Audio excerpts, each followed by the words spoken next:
can I even say missing Kyler Gordon at this part? Can I count him in as a member of this Bear staff? Because The good news about Kyler, he was actually on the sidelines. He was with the team. So, I mean, so some good yeah, news. okay. So I'm gonna assume that you're gonna get Kyler Gordon back at some point this season. Fingers crossed for week 7. Fingers crossed for week 7. This is how we cross our fingers in Chicago. Yeah, we yelling at the screen every Sunday night. Talk slick, throw the remote, we just want it right.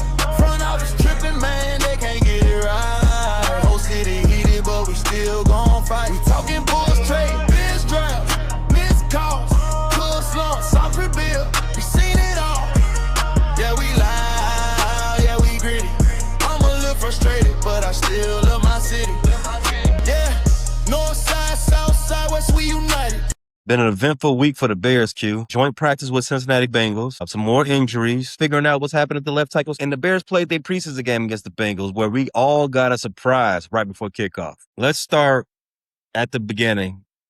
The week that was, the Bears had their joint practice with the aforementioned Cincinnati Bengals. What was your takeaways from everything that was reported from those joint practices? That Dexter Lawrence was, though he was very high priced and maybe overpriced, that he's still a dog.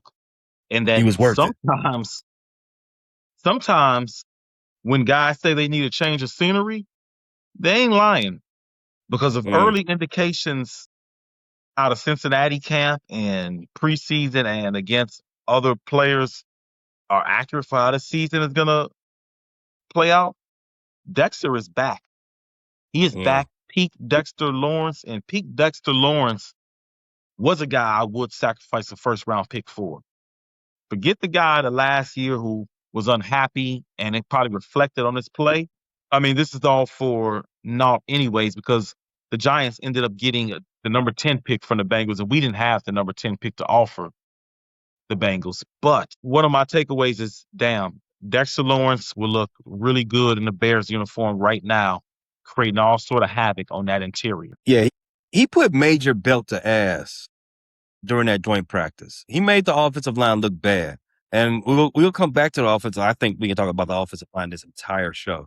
But if there was a negative takeaway to have come away from the joint practice, it was the Bengals defensive line, who for seasons has been an Achilles heel for the Cincinnati Bengals, right? And this is with Trey Hendrickson on it. Yes. And now they upgraded with Dexter Lawrence, and they defensive line made our offensive line, which was one of the best offensive lines in the league last year, our best unit, right? On the team. I think that's fair to say. The most cohesive unit, the best unit the Bears had. They made them look terrible, primarily on the left side. And I want to preface before you get into the Bengals' all defensive line looking terrible for the last couple of years. I want to give a little leeway to the Bears and a little bit of a silver lining because, yes, the Bengals' defense and defensive line has not been stellar over the last few years. You add a monster like Dexter Lawrence, kind of changes the makeup. And the Bengals, even though the defensive line hasn't looked good, it's not a ragtag unit. They invested a lot. You invested in the Dexter Lawrence, who comes with all-pro pedigree. You drafted Shamar Stewart in the first round, who has off-the-chart measurables. He's a guy that we broke down before the draft. Not really an innate pass rusher, but I'm not going to give up on him as a player. He supports the run real well, and he's still a force physically to be reckoned with.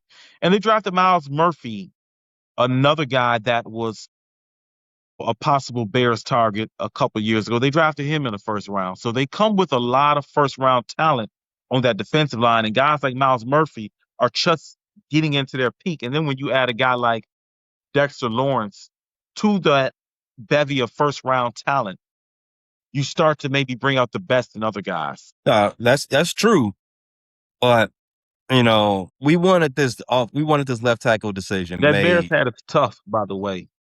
That Bears hat that you got on is tough. Appreciate it. It cost a lot.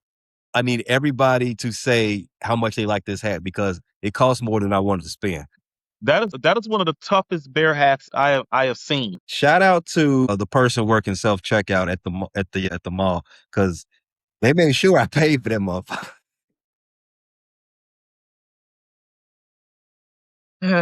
As the new generation says, they overdid their job.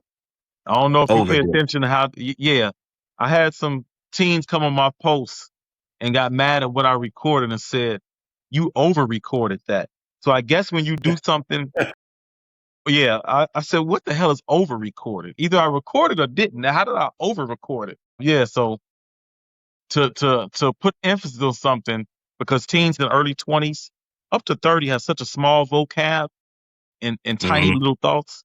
You overdid it. So yeah, they overdid their job. Overly did their job. Yeah, boy. Overly did their job. Other than the left tackle, Braxton, Theo, and all the other guys getting their asses whipped all through practice, I do want to talk about the good stuff. One, it was competitive on both sides. The Bengals got some good work in.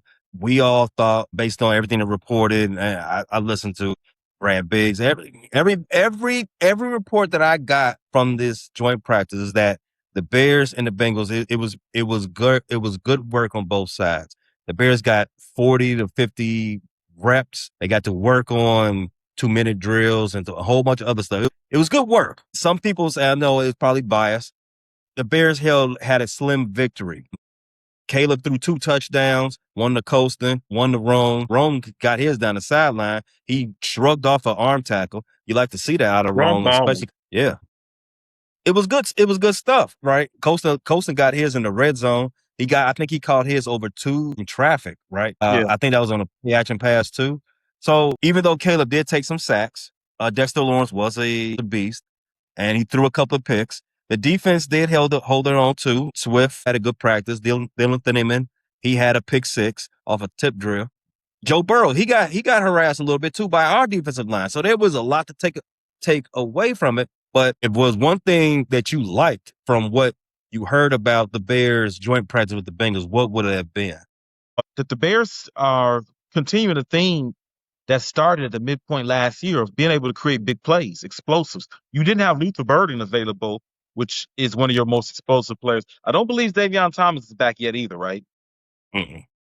So you had 2 of your most explosive weapons not there, and you were still able to create big plays.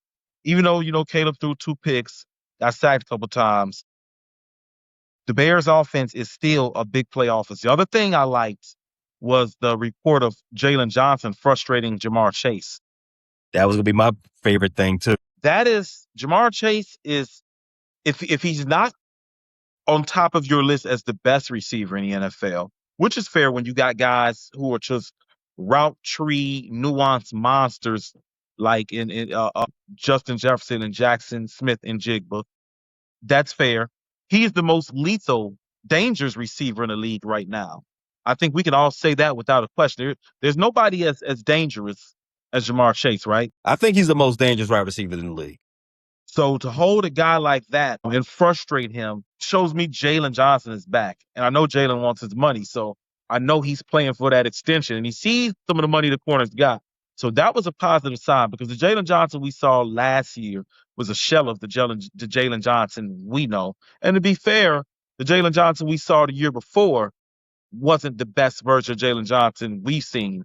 So we're trying to get back to that 2022 2023 Jalen Johnson, and I think he's off to a great start. The best thing about Jalen is that if he's back to blanket Jalen, back to Island Johnson, and he's healthy, I've got a lot more good feelings about this defense heading into week 1. But yeah, that was going to be my favorite thing of the practice as well. And right after the practice, it was reported that Press Taylor's older brother, Zach Taylor, said his starters ain't playing. They played week 1 of the preseason.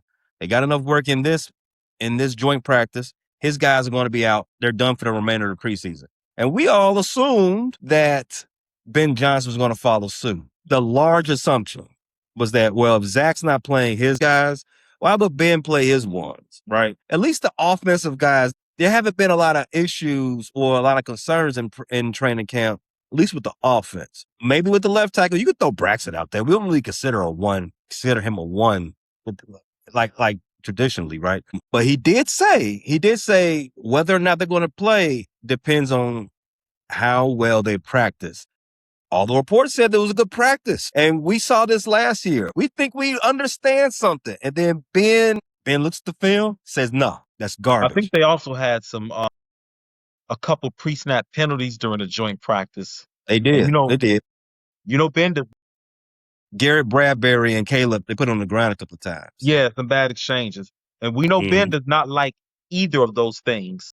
Right. What we learned about Ben is I think even Caleb throwing an interception that's aggressive, he doesn't mind that.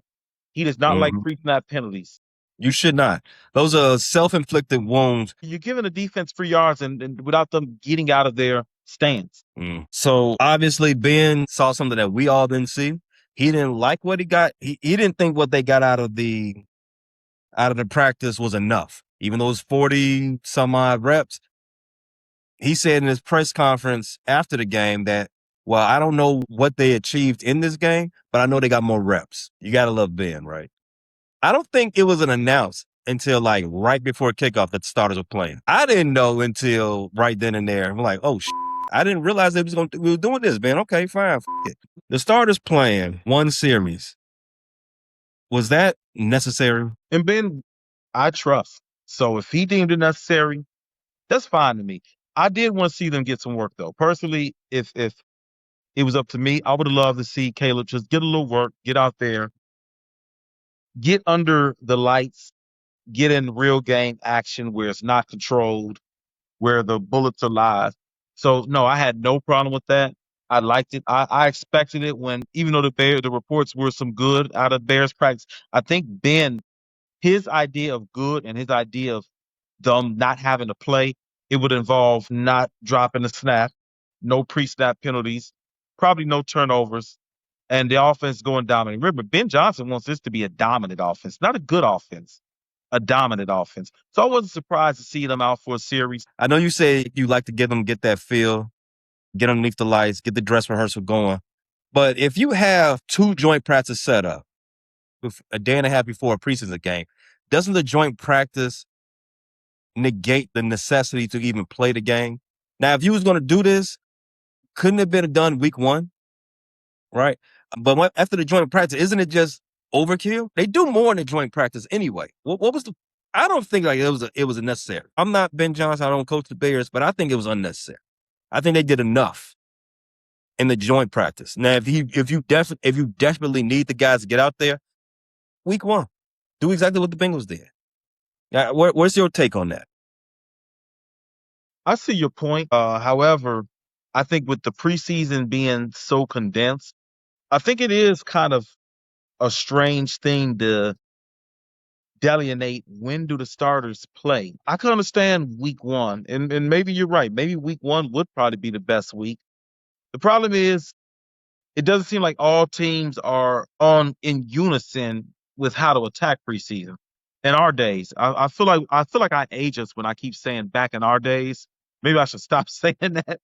But when we were young men watching football, you knew what it was. The first preseason game was kind of a toss away game, backups play, but it was high level backups. Second string quarterback, your second string running back, maybe guys fighting for jobs. Then the second preseason game, you saw the starters play about a quarter, remember? A quarter or 2 series. Then the third preseason game was a dress rehearsal. The big thing was, do my starters play a whole half of football or do they go all the way into the third quarter? Then the fourth preseason game, nobody played but guys fighting for the team. I think with this 3-game schedule, it becomes a little bit, but I do think I see a lot more teams going to playing their starters in the first preseason game and then kind of coasting the rest of the way. I see your point, but I don't think I'm going to split hairs about it, whether the Bears starters play week 1 or week 2. I think it only becomes a big issue if there's an injury in week 2. And it's an injury that specifically will eat into the first or second week of the season. Then you got to start questioning the head coach. And that's the way the game goes. It's a thing where you do kind of armchair quarterback it. I think the right answer is how it ends up impacting your team. It was annoying to me, reading stuff online. And maybe that's why I'm a little perplexed about the decision. Reading online from the meathead mob, practice reps aren't game reps. Game reps are better. And I'm just like, that is the most antiquated thing you could ever say. If you're out there doing the work, in a controlled environment, you can actually work 2-minute drill against somebody else's ones. I mean, Jalen Johnson, iron sharpens iron, right? We understand that phrase. Jalen Johnson's not sharpening iron against Ja'Day Walker. He's sharpening iron against Jamar Chase. Yeah. Don't do too much on Ja'Day Walker's name. They could be a stud one day. Saying he's not Jamar Chase.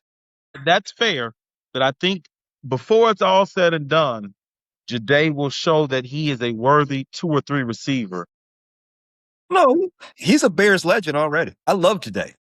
You're right. The Packers game touchdown, he's absolutely a legend already. Right. Shout out Corey Wooten. Shout out Corey Wooten. Another Bears legend. He's, in fact, forever a Bears legend. Bears Mount Rushmore. I said it. Bouncing Brett Favre's head off the turf killed 2 birds with 1 stone. Oof.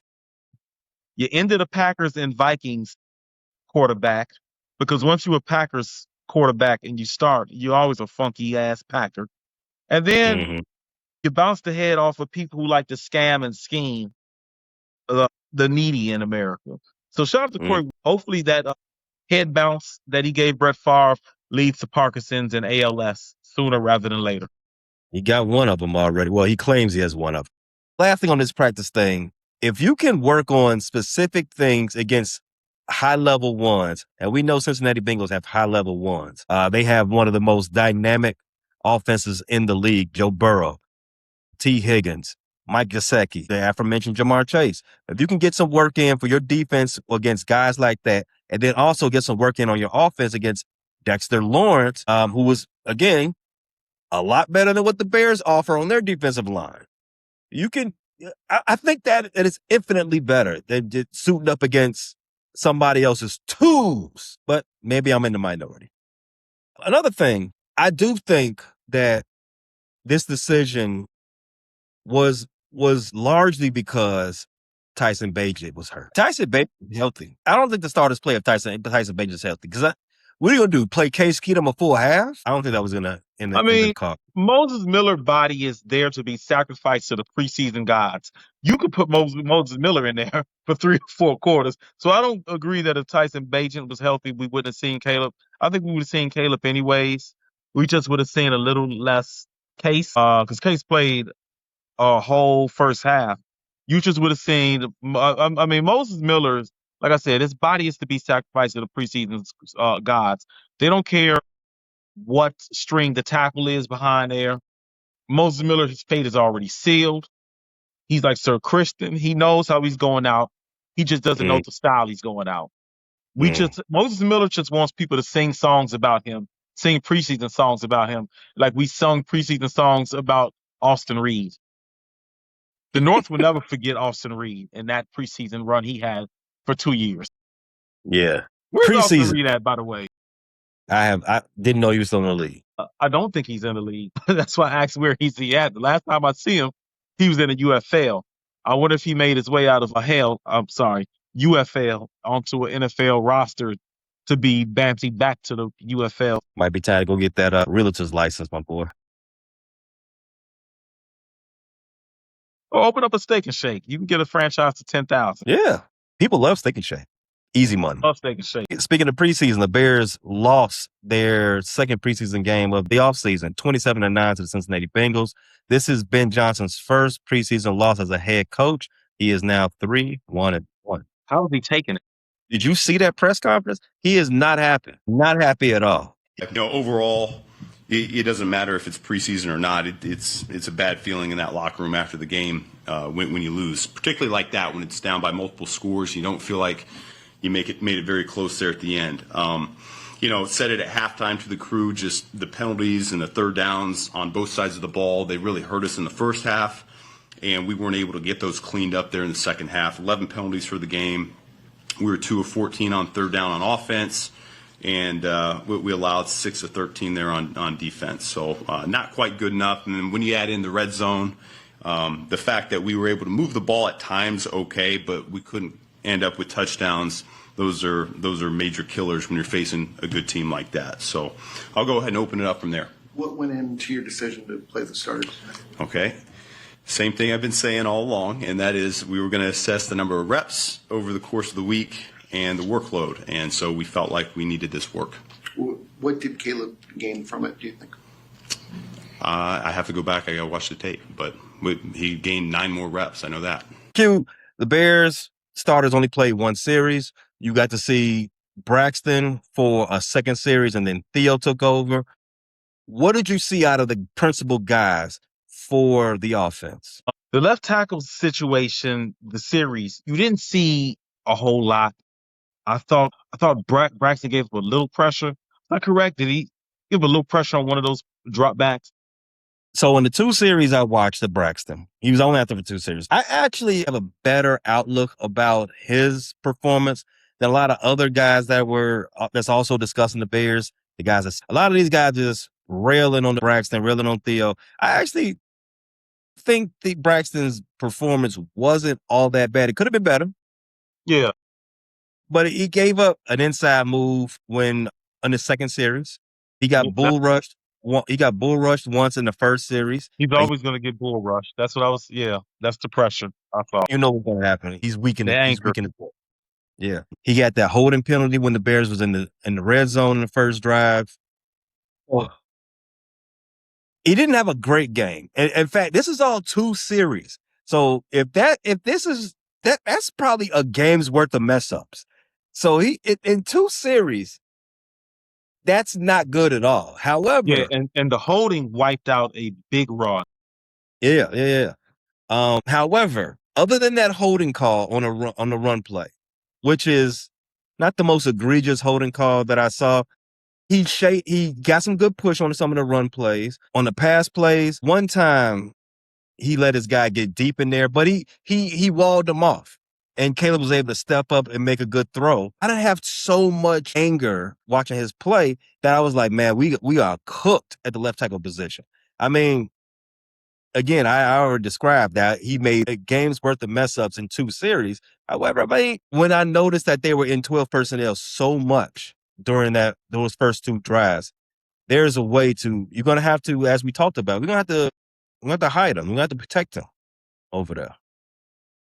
Which is, what we got all this offensive talent. And I guess the worst thing about it is we're going to have to keep Cole Kmet and Colston Love on the field at all times to protect them over there. Yep.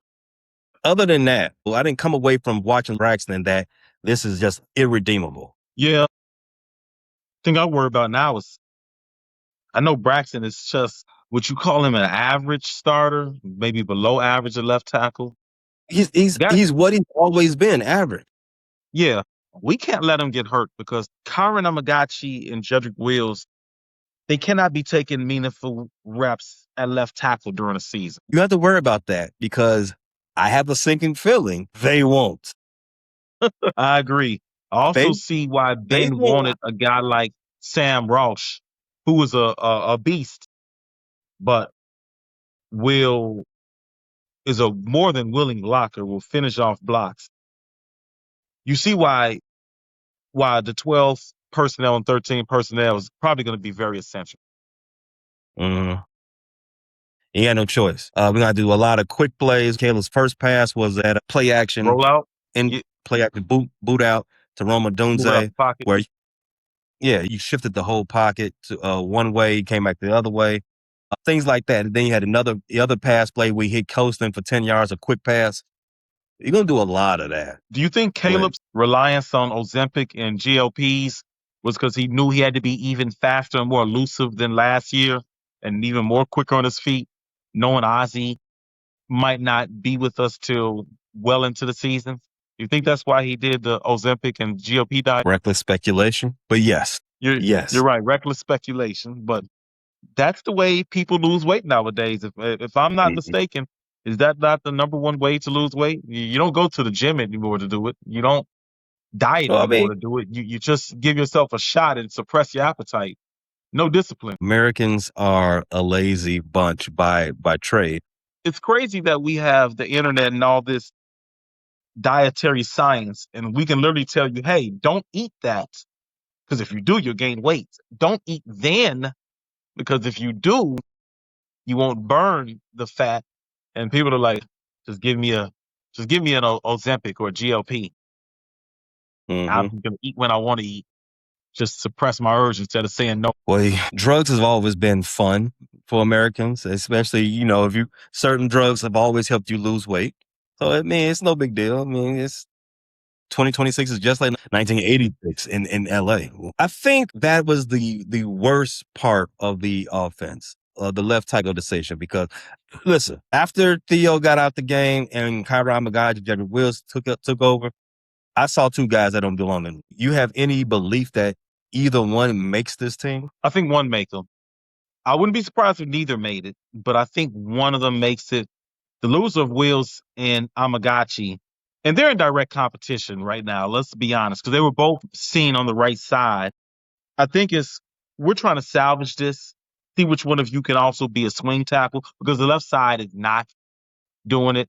So I do think the loser is out of a job. I think the loser would be Jedrick Wills. You can only have 53 men on the roster, right? The Bears have a lot of tackles. They have a lot of tight ends. They have a lot of wide receivers. It comes down to, as we talked about in the last episode, how many wide receivers do they keep? They're not only battling with each other, they're battling the other two position groups too. Why am I more important to this team than Scotty Miller, per se? Hayden Large, yes. Who's having a great camp. And Caden Davis, the wide receiver. I do generally think that they will probably keep 5 tackles. And that's largely based on what happens with Ozzie in the next 7 days. Because this time next week, Ozzie could be on IR. Yeah, and then he'll have to miss a minimum of 4 games, right? Right. Okay. But he won't count against the 53. Exactly. That's exactly why. Best thing from the offense in this preseason game. I'll start off. Roschon Johnson. You talked about him being marked for deletion for a long time. A cut candidate, yeah. Now with Cal Monungai being out with his injury, they're not going to play DeAndre Swift because he's too important. He's a running back. He's having a great camp. There's no reason to get him out there. In come Roschon Johnson, and he looks serviceable, even though he still got the fluffy helmet. But he looks like he's so bad. I know he's protecting his brain, but I hate the way it looks. He was the offensive star that first drive. He got majority of the yards. He had the long run and got him into the red zone. He didn't waddle in the backfield, because if he did, whoever Braxton was blocking, they would have got him. So he was very decisive with his cuts. He got the ball, went straight downhill. He looks good. He looks like a guy who's going to carve out a role on the squad. Maybe special teams. Maybe they do play 3 running backs at some point. Because Cal Monungai's week to week. We don't really know what this issue is, but I'm happy for Roschon. He thought his career was over when dude slapped him on the sideline, but I'm happy for him. I definitely did think that this was the final camp we would be seeing Roschon. I definitely changed my mind, not just because of the Cal Monungai injury. Roschon, independent of that, has ran well. What you said, decisive. He didn't play around in the backfield. He saw it, made one cut, go, and then when there was time to make contact, he lowered his shoulder and kept going forward. When contact happened, he was able to get an extra yard, 2 or 3. I definitely do think there is a role that Roschon has carved out, because we saw Travis Homer when Travis Homer was healthy come in on certain downs. Other thing about Roschon, which I like, this was talked about in the previous regime, but he wasn't used enough in that role, probably because he ended up getting hurt. But remember, Roschon was the one of the things that was impressive about him coming out of Texas and early in his Bears career was that he was a good receiver out the backfield. He's shown that in the first couple preseason games. Soft hands. When he's gotten out on the routes, he turns around, soft hands, turns upfield to run. I definitely think there's a spot for Roschon because he can play all 3 downs. He is good as a receiver. He has good hands. He knows where to sit. He does have power. I definitely think there are some snaps Roschon has carved out. He should see some snaps on offense this season, even with the Monungai and Swift healthy, because the Bears like to run the ball. Let's go to the defense. The defensive starters were out there too. Not all of them, but a good amount of them. And they got walked down the field by the third string quarterback of the Cincinnati Bengals, and the rest of the reserves. There's a lot of thoughts I have about the defensive performance. They allowed the Bengals to convert a lot of their third downs. This is just situational football. Now I know this is preseason, but you're still doing situational football. Your third down plays are still in effect in preseason. That much I know. And the Bengals, again, reserves, they were just under 50%. They were 6 of 13 on third down. Sloppy night. This is more of a special teams concern. They muffed the putt. Caden Davis, you can't do that at all in preseason. Yeah, you're trying to make the team, Caden. And even though you're having a great camp, you got an uphill battle. Not necessarily because of your talent alone, but as you pointed out I believe it was the last show, the Bears got 5 wide receivers that are absolute lock spots, not moving. Mm-hmm. The Burden, Odunze, Khalif Raymond, Jade Walker, and Xavier Thomas are locked. So you really only need 5 receivers. So you're really competing, like you said earlier in the show, you're competing against other position groups. Convince me why I need 6 receivers as opposed to carrying 4 tight ends or carrying a 5th tackle or a 6th linebacker. Convince me why I need you. And as you know, when you're a 6th receiver, you're going to need to have some special teams versatility. You cannot afford to put the ball on the ground. Unless you have a fan in the general manager, i.e. Ryan Poles, and you may have a pet squirrel or something like that, you really cannot get away with too many mess ups on special teams. Caden Davis, you've been cool, but that one can really hurt you a lot. Hopefully he has a bounce back in the rest of the next 2 practices and the last game of the preseason. Back to the defense though. Was there anything to take away good about what the defense showed? Yeah, I thought Montez Sweat, there was a play where the running back looked like he was going to the B gap opposite. Sweat worked down the line, used his left arm to ward off the tackle, made the play for minimum gain. The other thing is, even though they did get walked down the field, a lot of those passes in those first couple series were targeting Dante Manning. I don't expect Dante Manning, if the Bears are healthy, I don't expect him on the field at all. I don't even know if he makes the roster if the Bears are healthy. So you were missing Tyreek. They held him out again. Mm-hmm. Can I even say missing Kyler Gordon at this part? Can I count him in as a member of this Bear staff? Because the good news about Kyler, he was actually on the sidelines. He was with the team. So, I mean, good news. Okay. So I'm going to assume that you're going to get Kyler Gordon back at some point this season. Fingers crossed for week 7. Fingers crossed for week 7. This is how we cross our fingers in Chicago. Yeah, so I'm assuming you're getting Kyler. I would love to be surprised to see Kyler back week 1. I don't know how likely that is. But like I said, I went back and looked at the game. A lot of the attention went towards Dante Manning, and that's a guy we're not going to see on the field. We might not even. He's probably going to be a guy, but he's an undrafted free agent out of Oregon. He played with Dylan Thieneman, but we're not going to see him. So I like to think that, yes, we did got walked down by 2s and 3s, but we had a guy who was probably our 4th guy, because they gave him an extended look over guys like Josh Blackwell, who's going to make the team. And Josh Blackwell may be higher on the depth chart, but again, as you've alluded to, we don't want to see Josh Blackwell, do we? We don't want to see him on defense. Jalen Jones, Terrell Smith is still hurt. So under ideal circumstances, no, Dante Manning wouldn't even be your 2nd or 3rd string guy. So I think that is kind of a silver lining that we can take for the defense. Hey, they kind of picked on a guy who's not going to be on the roster. And that was where most of their plays went. Dante Manning, he was making some decent plays in the game. He was being aggressive. Let me say that. Let me not say he was making decent plays. He made a decent pass breakup. I'm not going to take that away from him. What you want to see out of your defensive players, you want to fly to the ball. You want to break on the ball. You want to make plays on the ball. It's just that, like you pointed out, when they singled him out and put him on an island, they went at him again and again. Yeah. Now, one of those touchdowns he gave up was a perfect pass. I don't think anybody could do anything with that. That last one they put in the back of the end zone, that was a really good pass. I don't think there's anything you can do with that. but he did get targeted often once they put him on that island. And to your point, we expect that a lot in DA's defense. People got to learn how to play on the islands. You got to be able to cover your man 5 seconds at least, one-on-one. And if you get singled out like that, it's not a spot on this defense for me. Going past the starters, let's get into the second half. Just like last week, Dennis Allen and Ben Johnson took the second half off as far as from play calling duties.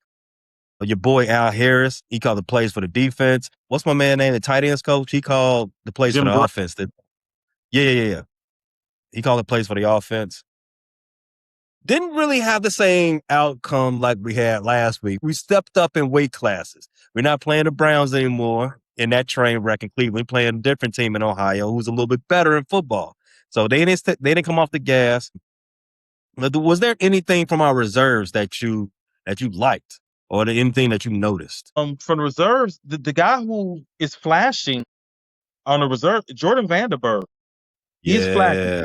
There's some things he's got to clean up, but he creates chaos. He's getting in the backfield. He's flushing quarterback. I think he's a guy that really could make an impact on this season. I don't know how many snaps will be available early on, because you got to remember, Grady Jarrett will be back.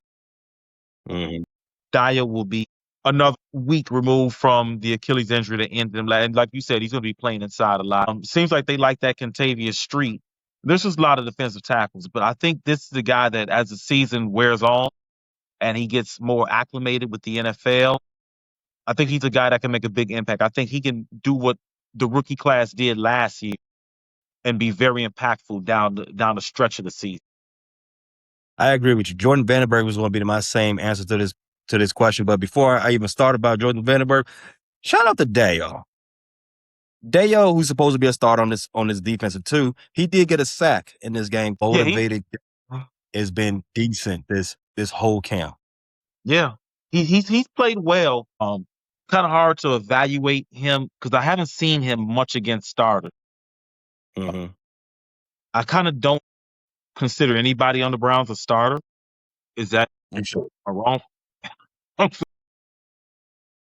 So even though the Browns kind of had this, and the Bengals were obviously playing their backup, so I'd want to see it carry over to the regular season. But yes, Dayo, and he's got a lot of making up to do. Paid him handsomely, so hopefully this is the start of him making good on our investment. If he pops, then everything we were concerned about in the free agency part of the offseason gets washed away. Like we found something here. And maybe we also found something in the 6th round with Jordan Vandenberg. Like I said about Dante Manning, you want to see your defensive guys fly to the ball, break on the ball, make some plays on the ball. And that's exactly what Vandenberg does. He's got a relentless motor. He was chasing dudes out the pocket. He had that run stop in the backfield for, I don't know if it was a loss of yards. I don't know. It was a no gain, one or the other. But you definitely, those are things you take notice, especially for a guy who's not getting paid that much. A 6th rounder, you want to see that. You want to see effort out of those guys. He's got effort by the ton. You saw when he chased old boy chased the quarterback, flushed the pocket, and chased him going. Yeah, that's the stuff you want to see. That's the stuff that's going to help him make this team. I think, in fact, I'm calling it Q. Jordan Vandenberg, he's in the 53. Oh, no doubt. I don't think that's any question. I think the question is he in that defensive tackle rotation? That's the better question. Is Jordan Vandenberg in that rotation week 1? And I actually think that if it was 50-50, probably 50-50, but I think it's more 55-45. I think he's earned some snaps in the regular season. You know what? We just talked about it. He's coming back from a torn Achilles. He's not going to get a whole lot of snaps. He's going to he's going to be on the pitch count. That's going to open up snaps for Jordan Vandenberg. That's going to open up snaps for a lot of guys. So yeah, I definitely can see him getting snaps week in and week out. As long as he brings that motor, he's going to play. Yeah. Another thing I notice about the defense is, I don't want to sound harsh when I say this, I don't think we get the right Sewell, and I think we ought to give up on a Sewell, the whole Sewell family, unless we somehow get Panay one day. Because every time I see a Sewell, he's on the ground. It was so bad that even the unrelated Sewell, a black Sewell, was injured. I can't take seeing guys with the last name Sewell injured. Neffy, he's taken right after his younger brother. 2 weeks in a row leaving the game with an injury. It is. I'm with you, man. Enough of the Sewell. The Sewell experiment is over. I know they're trying to coax Panay over here like, hey, come play with your brothers. Come play with your brothers. We got them. We got all of them. Come hoop with them. I know that's what they're trying to do. It ain't working. They holding. So we got to do something. We don't have time to harbor a Thanasis on this team. They gotta go. Listen, we can't have all these Otto Campbell and not have Giannis. I get what the Bears are trying to do, but enough of the Sewell. I didn't even realize that was Neffy laying on the ground. I thought it was Noah. I said, when did Noah get off the puck? And I realized it's the brother they picked up. I'm like, he even gets injured the same way Noah gets injured. Head Right. and then lower body. Because he did the head last week, then he did the lower body this week. When he lays there writhing in pain, I know this is bad. He even writhes in pain like his brother. Kind of lay on one shoulder pad and the resemblance is uncanny. I know those two are definitely their daddy's son. We got to figure out where Panay got his genes from, because he's just a different man than the other. You can tell them apart because one of them don't wear a neck rope. Yeah, that's the one that was laying there hurt this week. Right. And last week when I saw him, I actually mistaked him for Noah. I thought Noah was activated off the pup list and lost his neck, his neck thing. But no, that's Neff. Anything else we want to take from this game? Only thing I could take is Ja'Day Walker, a big catch. I think the Bears have a lot of receiving options, a lot of explosive ones. That's it. Wrong looking good. I think we covered that already. I think I pushed Rome down to a complimentary role too soon. Yeah, I think we all did. I think we all did. Rome looks spry. Rome looks spry. Rome is catching the ball well in camp and the game. Let's hope he could be that top 10 pick that the status he got. Interesting notes on a non-Bear. Well, I'm cruising different podcasts, and a guy who's a big fantasy football guy, with the model he used to project the breakout year from Jackson Smith and Jigba, he had 3 breakout receivers for this year, and he calculated it by opportunity, offensive opportunity, the offense being well operated with a good play caller and a good quarterback, and trajectory. So a couple things. Guess who his 3 breakout receivers? When I say breakout, he's talking about guys that approach 100 catches and 1,200 yards and 10 touchdowns. Guess what 3 guys he had? They're all going to get 10 touchdowns? No. He had 3 guys that he projects that could be fantasy studs in that realm of 100 catch, 1,200 yards, 8 to 10 touchdowns. Luther's one. Are they all? Give me the division for all 3. One is a Bear. It is not Okay. Luther. It's not Luther. One is in the AFC West. One is in the AFC South.